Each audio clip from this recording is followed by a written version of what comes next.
السلام عليكم، مرحبا بكم. ان شاء الله تكونوا بخير وبصحه جيده. اليوم جيتكم بوصفه عباره عن هريسه منزليه. اليوم راح نطيبها لكم بهذا الفلفل الرقيق اللي حار بزاف. شوفوا كيفاش تجي، يعني ما شاء الله. هريسه يعني حاره بزاف. تقدري ديريها، تقدري حتى طيبي بها على كل حال يعني، ولا تحطيها في طيابك، ولا تحطيها في طبيسي صغير وتاكليها مع اللوبيا ولا مع العدس ولا مع قرنطيطه. اليوم حبيت نقول لكم الوصفه تاعي اللي نعتمدها انا في شخصيا، اللي نطيب بها هذا الفلفل. اول حاجه نجيب هنايا فلفل عكري، ونجيب هذاك الفلفل نغسلوه ونقيه ونحيلوه كاع هذيك الزريعه، ما نخلي حتى حاجه باش الخطر هي اصلا ما تترحاش. باش كي نرحيه ما تقعدش تبان. ملح هذاك الفلفل باش تجيناش مسوسه.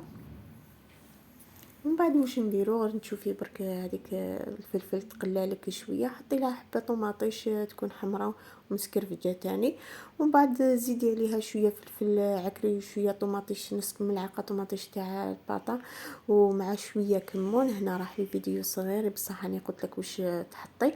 غير تشوفي برك الكل طاب يعني، ودبال هذاك الفلفل يعني طاب لك هذاك الفلفل. نحي الكسرونه تاعك من على النار وحطيها بجهه، ومن بعد تجيبي الميكسور ولا البغا كيما انا هنا استعملت البغا برك.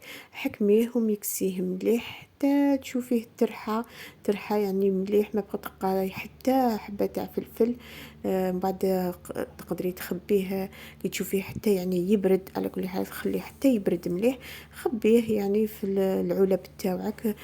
خليه غير قسمه تسحقيه في الثلاجه، والباقي حطيه في كونجيلاتور. كل ما تسحقي جبتي كيما راكي تلاحظي هنا. غير تكملي برك ترحيه. تجيبي شويه زيت زيتون، انا نزيد نحط له فيه زيت زيتون باش تزيد تجي بنينه. حطي له زيت الزيتون وخلطيه مليح كما دوك تشوفيه هنايا.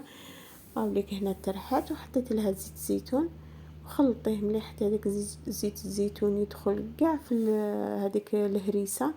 حقيقه بنينه بزاف، انا نحبها ونديرها مع اللوبيا ومع العدس، نحطها حتى مع القرنطيطه تجي ما شاء الله، تجي بنينه روعه. هاوليك هذه هي الهريسه المنزليه، وهذا هو الفلفل اللي استعملته.